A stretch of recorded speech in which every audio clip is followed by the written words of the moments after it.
with the HH Barnum applications team, and today we'll be showing you how to connect an EthernetIP Lumberg XSL IO-Link master block to a Codesys PLC, and the example we are using is a WineTech HMI with built-in Codesys. So these Lumberg XSL master blocks are multi-protocol, allowing them to be configured for EthernetIP, Profinet, EtherCAT, or Modbus TCP using the rotary dials on the front of the device.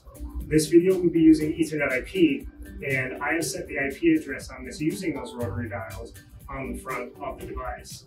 You can also set the IP address using a DHCP server and the web page to statically set that IP. Once the IP is set here on this block, the first thing I'm going to actually be doing is I'm going to go over to catalog.belden.com, and I'm going to be going into their device search, navigating to the device itself, be going to the download section, and gathering an EDS file for us to use in our program. Now that I have this EDS file, I'll open up Codesys, and the Codesys version we're going to be using is 3.5.15, which is suggested by WineTech. We'll first start with a new standard project and select WineTech with built-in Codesys for the platform. I already have an IP set in my PLC, and I'll be connecting to that as my gateway shown. Once we're connected to the device, at any time, we can then download and install our EDS file that we originally downloaded from the Belden.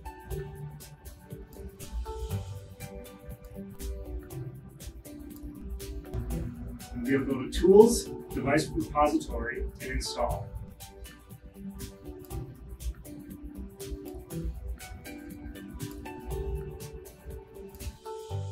Once this EDS is installed, it's now an available EthernetIP device I can select.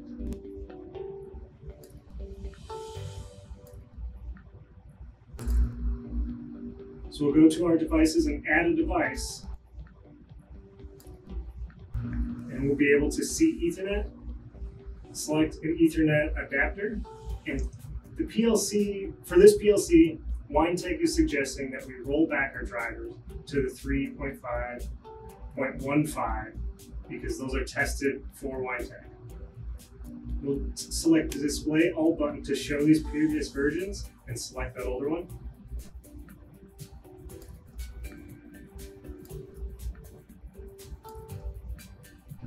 And I'll set an IP address for this, and the IP address will be the PLC that's currently here. And we'll select ETH0 as the Ethernet port for this device.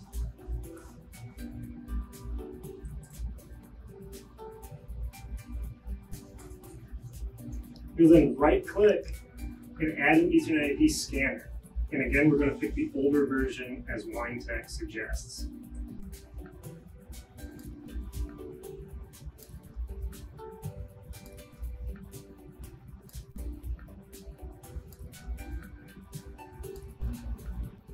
Now we need to add our Lumberg master, and we're going to select the EDS file that was installed.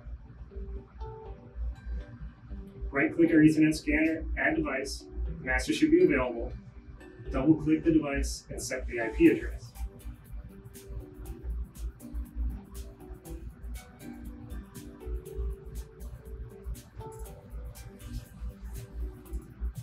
You can see all the data here coming in now from the EDS file, describing all the different data from the IO-Link master.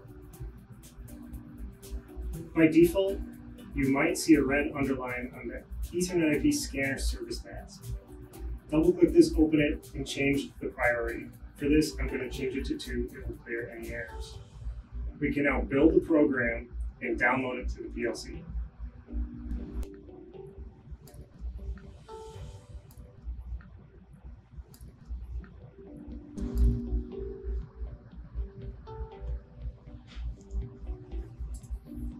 We'll then go online and set the PLC to run to verify the connection. We should see all green icons in the device tree. I'm going to open the device. We can go through and we can see the data mapping for the XSL. And to verify that the data is communicating, I'm going to disconnect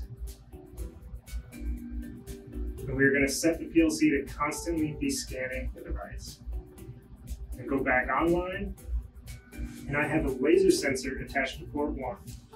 If we navigate to the I/O mapping from XSL, I should be able to see this input coming on.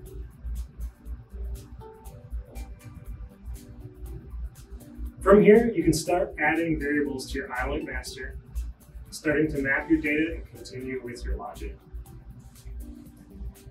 As always, if you need any assistance with any devices you purchase from H.H. Barnum, please reach out to your H.H. Barnum representative, and they will get you connected with either our applications or our tech support team, and our team will help you answer any questions or get you pointed in the right direction. Thank you for watching.